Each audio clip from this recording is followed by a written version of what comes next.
एक breaking news आहे। सुरेश धस यांच्या विरोधात परळीमधील मुंडे समर्थक आक्रमक झाले। मुंडेंच्या समर्थकांनी काळे झेंडे दाखवले आणि सुरेश धस यांच्या गाडीसमोर घोषणाबाजी केली आहे। सुरेश धस यांच्या ताफ्यासमोर सुरेश धस चले जाओची घोषणाबाजी करण्यात आली। तर या घोषणाबाजी करणाऱ्या समर्थकांना पोलिसांनी ताब्यात घेतले।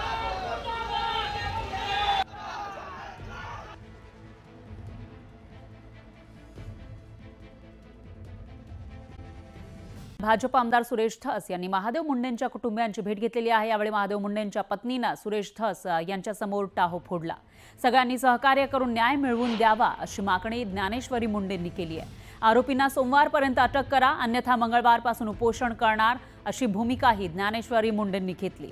तर बंगल्यावरून फोन आल्याने तपास थांबवला असा आरोपही ज्ञानेश्वरी मुंडेंनी केला।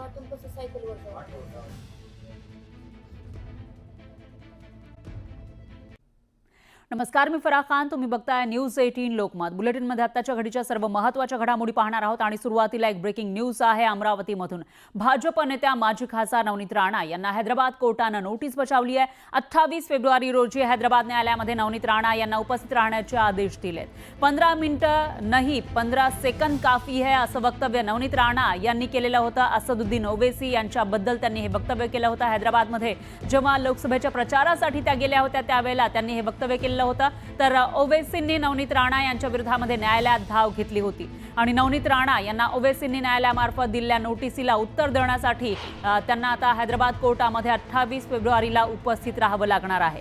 असदुद्दीन ओवैसी यांच्याबद्दल नवनीत राणा यांनी वक्तव्य केलं होतं। त्या वक्तव्यानं नवनीत राणा यांच्या अडचणीत वाढ होण्याची शक्यता आहे। माजी खासदार नवनीत राणा यांनी जे वक्तव्य हैदराबादमध्ये केलेलं होतं, 15 मिनिट नाही 15 सेकंद काफी है असं त्या म्हणालेल्या होत्या। तर माधवी लता यांच्या प्रचारासाठी ते गेलेल्या होत्या आणि त्याच वक्तव्याविरोधात कोर्टामध्ये धाव घेण्यात आली होती ओवैसींकडून। आता त्यांना नोटीस बजावण्यात आली आहे आणि याविषयी अधिक माहितीसाठी आपले प्रतिनिधी संजय शेंडे हे आपल्यासोबत जोडले गेले आहेत। संजय, काय सांगाल? नवनीत राणा यांच्या अडचणी वाढताना दिसतायत, काय अपडेट्स आहेत याविषयीचे?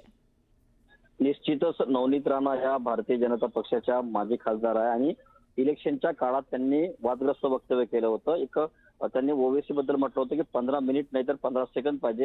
हे जे वक्तव्य होतं ते त्यांनी औरंगाबादला केलं होतं, त्यानंतर हैदराबादला देखील एका प्रचारादरम्यान केलं होतं आणि याच वक्तव्यावरून असदुद्दीन ओवैसी जे हैदराबादच्या न्यायालयात त्यांनी याचिका दाखल केलेली आहे आणि या याचिकेनुसार आता नवनीत राणा यांना नोटीस बजावण्यात आलेली आहे आणि 28 फेब्रुवारी रोजी नवनीत राणा यांनी हैदराबादच्या न्यायालयात हजर राहावं असे कोर्टाचे आदेश आलेले आहेत। त्यामुळे नवनीत राणा यांच्या अडचणीत पुन्हा आणखी वाढ होण्याची शक्यताची वर्तवण्यात येत आहे। एकूणच जर बघितलं तर नवनीत राणा यांची जी काही वक्तव्य होती ती इलेक्शनच्या काळात, निवडणुकीच्या काळात बऱ्याच प्रमाणात वादग्रस्त वक्तव्य ठरली होती। त्यापैकी हे वक्तव्य जे आहे, या वक्तव्यावरून त्यांना आता कोर्टात त्यांचा सामना करावा लागणार आहे। निश्चितच संजय, धन्यवाद तुम्ही दिलेल्या या सविस्तर माहितीसाठी। या विषयाचे अपडेट आपण घेत राहूयात।